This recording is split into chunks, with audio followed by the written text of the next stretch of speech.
I tell you what, God's good to us. Uh, I know there's a lot of miracles out there, but me being here today is absolutely hands down, in my opinion, one. So thank y'all for coming. Y'all making this easy. I grew up in this church.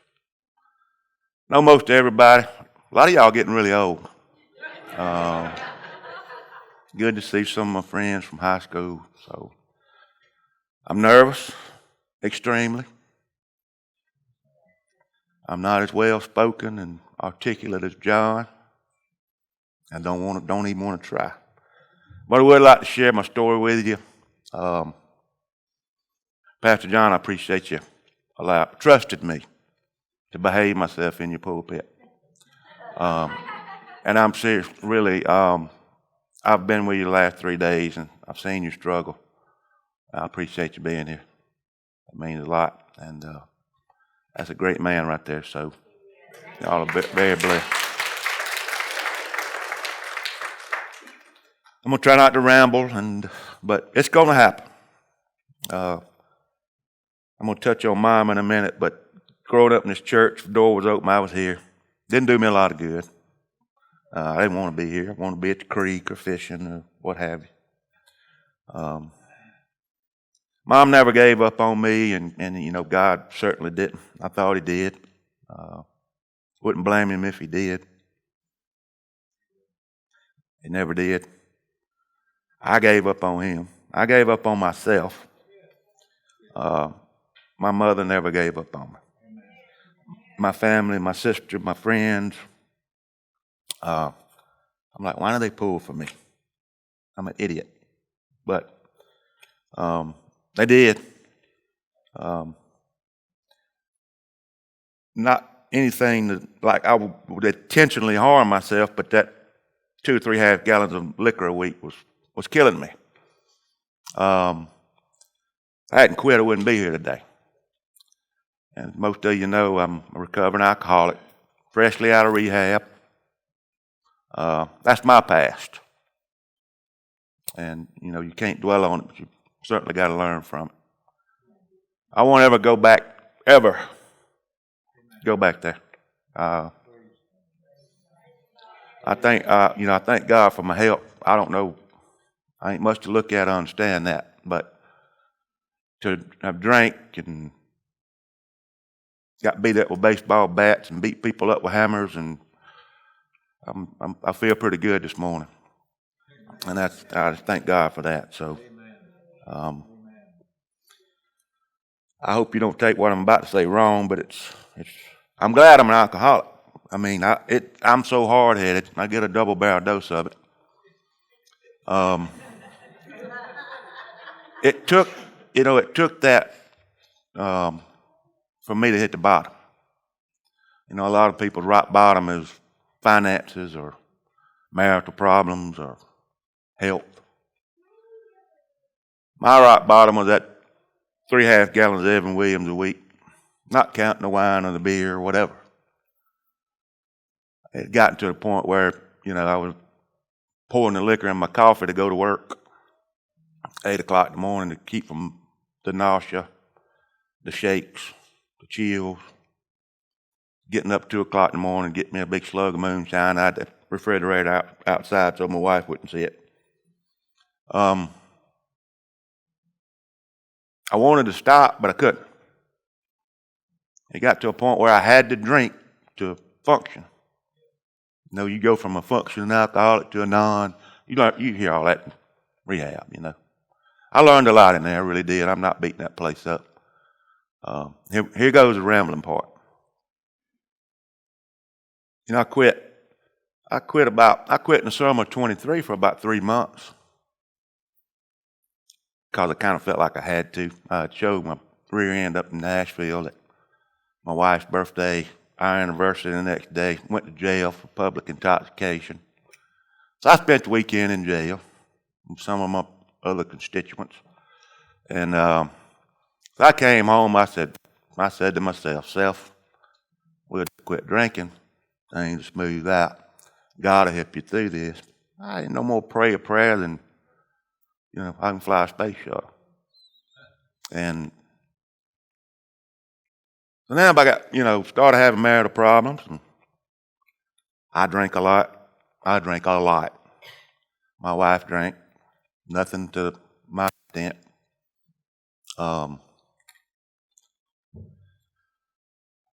Just it just got out of hand. It was more. I was bitter at God. All I'd heard out of Mama, you won't ever find peace till you turn your life over to God. I'm like, hey, I quit drinking for 3 months, man. I've said a few prayers here and there, and trying to watch my filthy mouth, and where's my peace? My heart wasn't in it. And rocked on, filed for divorce in October. After 3 or 4 liquor drinks on the way to my attorney's office.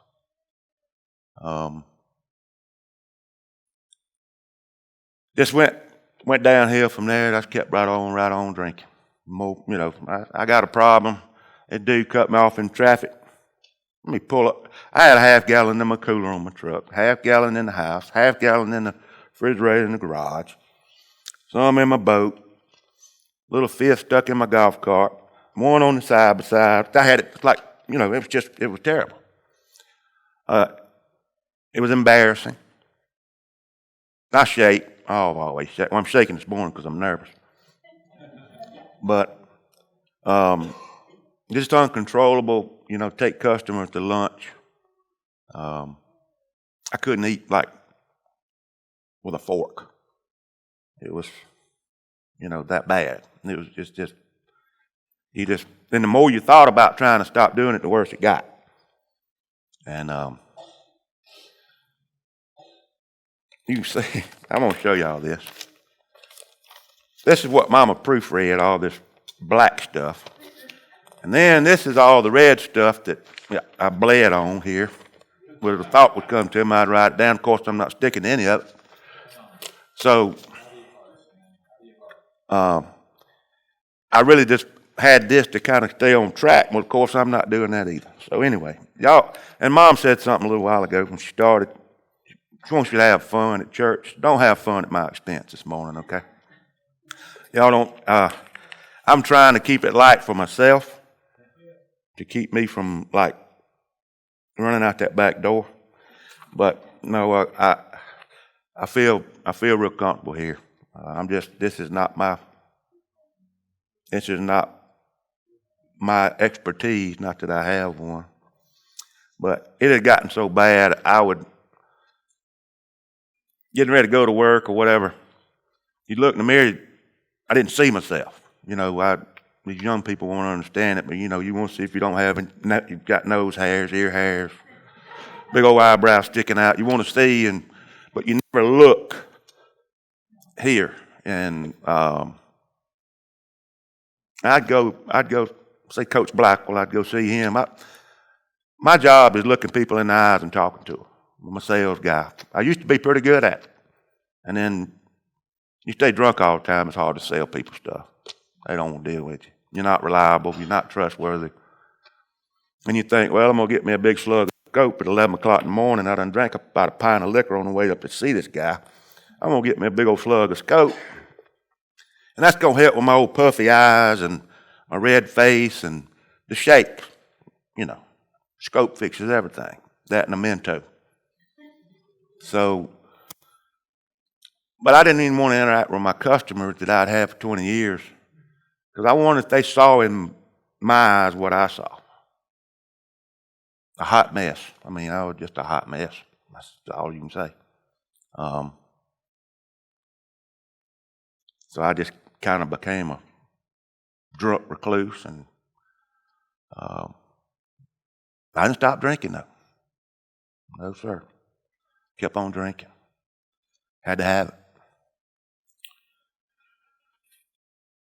God had been tugging on me a little bit. He'd been tugging on me a lot for a long time. I'm just too ignorant and stubborn to listen. I wanted to save, I hold this for last, but it's just, I've got 4 great, not great-grandchildren, they're grandchildren. I'm not that old, but I have 4 fabulous grandchildren. Emma Grant, Emma Grace, Elliot. I call him Fred. I always wanted a grandchild called Fred, named Fred, so I just nicknamed him Fred. Ethan, and I love Fred. He's my boy. He got a big old head and kind of chubby, so me and him kind of clicked. And but I'd gotten to a point where I couldn't go to Emma's T-ball games because it was a 45-minute drive, and heck, I've been drinking all day. And Corey she didn't get off in time, so I was too drunk to drive a ball game. My grandson Grant's 9. He'd want to come stay with Pop. And Pop too drunk. I didn't feel like putting up with it. Pop, let's go to Shark Tooth Island on the boat. Been drinking too much. That hurts. That hurts. Here we go. Help me, Lord. They kind of my world, you know. My daughter, those of you that do know her, I don't know how, other than prayer, that she's turned out like she has, or the 2 parents she had. She's a rock star. She's a good mother. And the reason I brought her up, I wouldn't be here today. Not standing here, I'd be dead. I would be dead. God had been tugging at me. Hannah called me one Saturday. She's about like me, that filter between the brain and the mouth kind of bypassed. She said, Dad, you need help. I said, I sure do. She got quiet. What? I said, I know I need help. I'm ready. And she started boo-hooing. I started boo-hooing. And then, you know, these people probably over here boo-hooing. Mama probably knew it. She knows everything else I'm doing. So she comes to the house that Sunday and wanted me to go that Monday. Well, I had to pay bills, get caught up. She said, no, you're going to change your mind.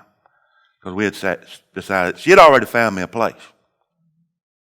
Now, she and one of my dear friends, still is, will always be, Randy Jones, lives in Georgia. They have been working behind the scenes with God, trying to get all this coordinated. And Hannah had called, Randy had found a place, Hannah called it, they had a place. It was ready. The only thing they needed was me. And Hannah's like worried to death, like, hey, I don't know, there's no telling about this crazy joker. If I can catch him sober, he might go. Which that's like chasing cats. And I told her I'm in. And she said, you going to change your mind? I said, oh, no, I'm not. She said, well, I'm either going to spend the night with you or you coming to stay with us because you're going. I said, baby, I was crying. I said, it's time. I said, it's time. So I can laugh about it now.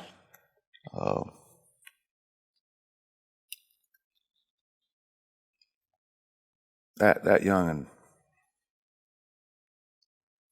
she's awesome. She knows that. She knows how I feel about her. But I want all you to know it too.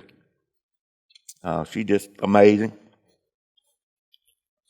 But I said, then I started drinking. So that gave me Sunday, Monday to drink. So, and here comes, everybody thinks drinking's going to get rid of your problems. Nah. Something bugging you in your drink, it's going to get 10 times worse. And then that 10 times worse is going to create something else over here that you probably can't control. Now, you can stop drinking if you wanted to. That's what I thought. But drinking, it just, at that amount, I don't know anybody that drank that much in my life, and I've been around some good ones now. I've been around some good ones, but I said I'm gonna go. Now I quit drinking for 3 months a couple summers ago. So me going to rehab, they're not gonna let me drink for 21, 28 days. What's that gonna do? I'm gonna come out of there, stop at the gas station up the road there and get me a bottle or something, and I'm gonna get on down the road. Checked in the rehab, they check your blood alcohol level.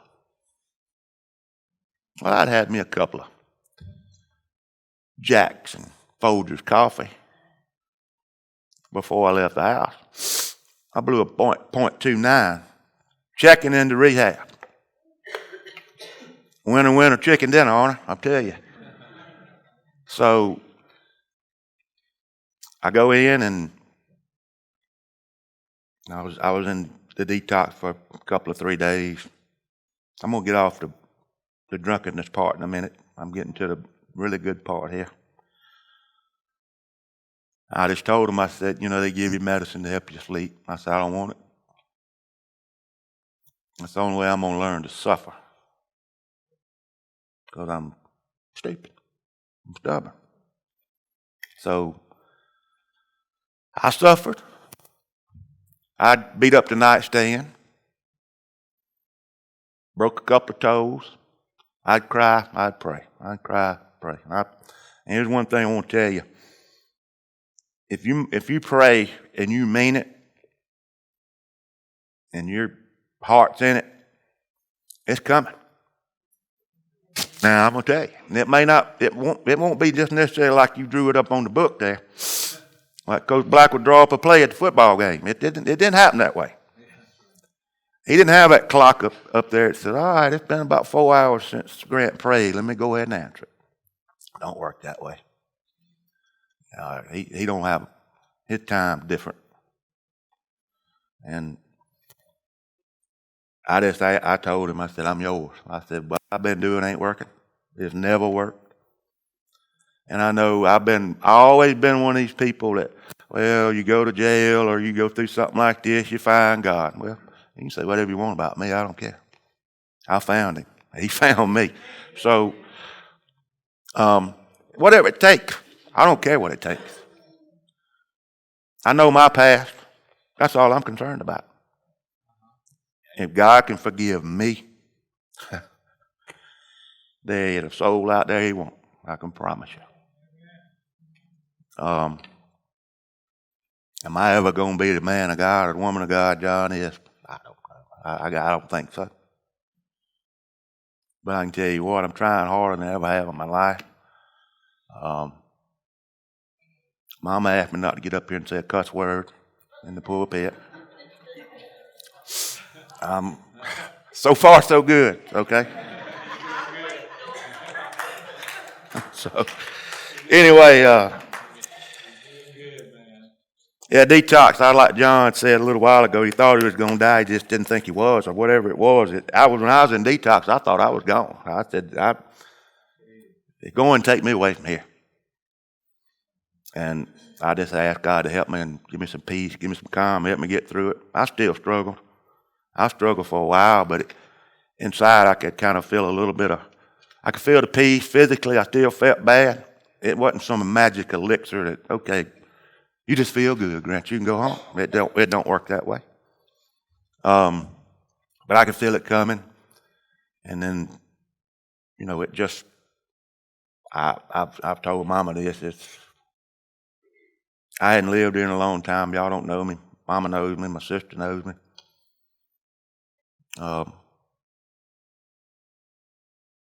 The way I handle things now and the peace, what little bit of mind and brain I got left, works really good.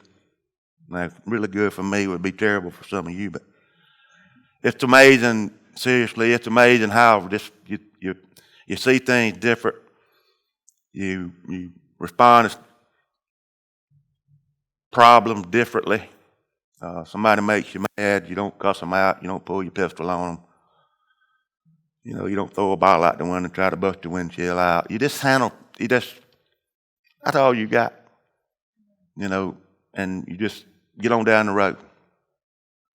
And yeah, that's got a little bit to do with being sober, but it's got a lot to do with the peace that God put in my life. And so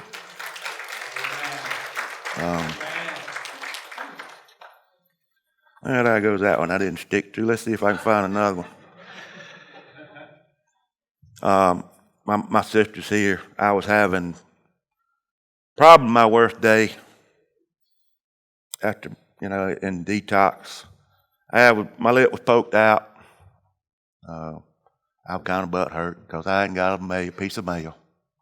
Everybody getting cards. I hadn't got anything. She sent me a card.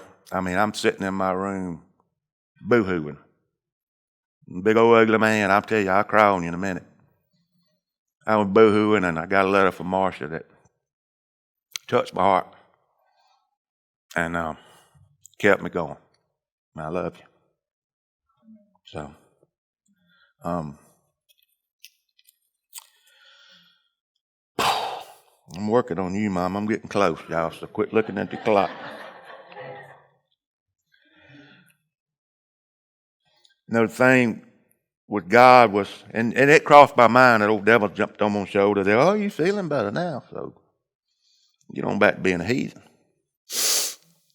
God don't make deals. And I didn't make a deal with him. I didn't make a deal with him that morning laying on the floor of that rehab center, naked, done sweated so bad I had to get out of the bed because the bed sheet was soaking wet. And I got 2 broke toes and kicking the nightstand. God don't make deals. Now, everybody's all in might be different than yours or hers or whoever. But when you ask God to help you, He's going to help you. But it's hard. You got to do your part. You ain't going to just skate around and let everything be cool. You got to do your part. And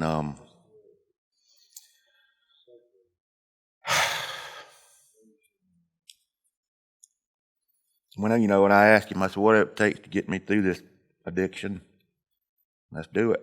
And I was hating life. I'm like, go ahead and just take me on away from here. I've had enough, But he got me through it, and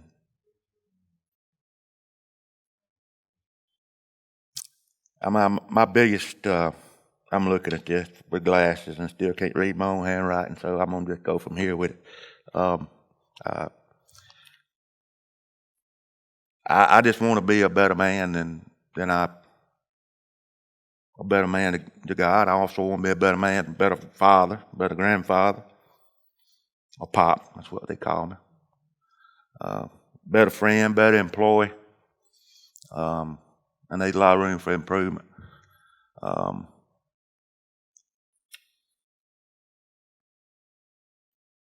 on that page with Mama right now, which I got this turned over there. But when I was in Willingway, they was millionaires, doctors, lawyers, preachers. I mean, you don't never know who's going to be in there. Get a grip on you. That alcohol gets a grip on you, it's got you. And I don't really think there's only one person can get rid of that, and that's Him. And you got to want it. God, He can get you through it. He can get you through anything. He can get this thing here through it, and some of the other things I've done and gone through. He got you. He got you back. That's the good thing about it. I got a long way to go. I mean, a long way to go. Mama's going to read me the riot act on some stuff, and I'm about to get on you, I'm telling you. But I'm going to need to get these Kleenexes wherever they are. But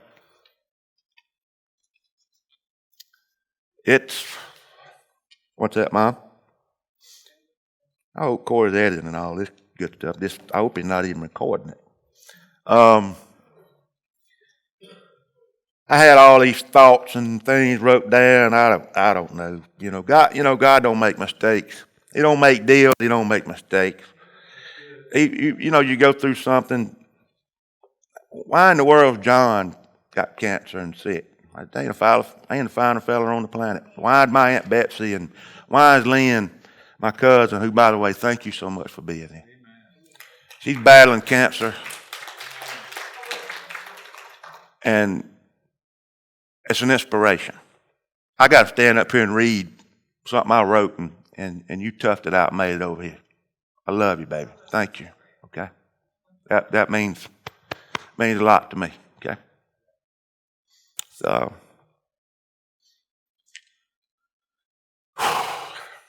he's got a purpose for me just like he does anybody in this congregation, and I don't know what mine is. I don't know if it's selling water treatment chemicals the rest of my life, running up and down the highway. I don't know. But I do know I got a new lease on life, and I ain't gonna drop the ball on this one. And I've heard a lot of people over the years, not intentionally. Y'all always thought, well, Grant's got a good heart. He's a nice guy, compassionate, which I am. But I'm a drunk idiot. I've heard a lot of people, my wife's, ex-wife's, whatever, her parents, two of the sweetest people I've ever met in my life. My mom's met them, Mr. Sidney and Joanne Meeks, they're sweet people. Sure, I've hurt them. But all I can do is, if God can forgive me, I certainly hope whomever I have will too. And if you don't, I'm praying for you. That's all. That's not everybody going to forgive and forget. I still got some grudges, but I'm trying to make amends with people. And there's people that I really love and care about that I know I've hurt, that I've tried to reach out to.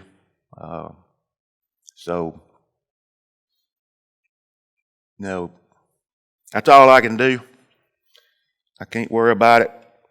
It'll run you nuts. I don't want everybody wants to say, hey man, I'm proud of you. Everybody wants that. If you say you don't, I don't much believe you. I almost said it.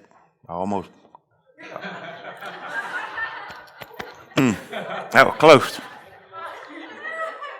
Thank you. I almost dropped it. But anyway, wow, thank you. I just, just a little short time that I kind of been acting a little better. People's noticed it. Very good friends of mine in my neighborhood, Mr. Brian Burns and Miss Kim. They're not old enough to be my parents away from home, but they are. Mr. Burns, y'all fine people. Had him at Captain Morgan and Coke every day. He has not had one since I went to rehab. He's 67 years old. You don't ever know who's watching you. So, no. I'm going to do some things wrong. Somebody's going to see it.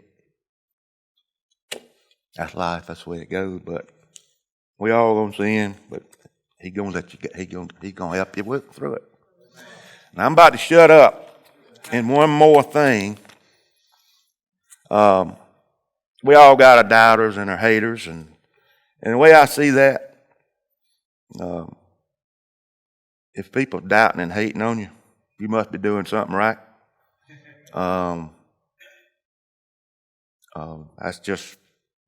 I know I got people. I had one of my customers look in my cooler a couple of weeks ago to see what was in it, and Diet Coke, Diet Dude, and Diet Dr. Pepper. And a few waters. He said, what in the world? Hey, where's your liquor at? I told him. He said, there ain't no way. I said, well, there he is too. So that's just kind of me on the try to be an example and not run your yapper about how great you're doing. I'm just in a good spot. I really am. I'm blessed. I'm thankful. And that woman right there, I wouldn't be here today. If you know her, you love her. And if you don't, that's a problem with you. And we'll talk about it outside. But John was bragging on her this morning about she was just such a soulmate and this, that, and the other. And I said, well, I got you, brother. I said, she's my mother. I've had her for 54 years. You've only had her for about, what, 9? She's awesome. She never gave up on me. And I wouldn't be here without you. There's no doubt in my mind. And I wouldn't be here without, I just got this a fabulous family and a support system.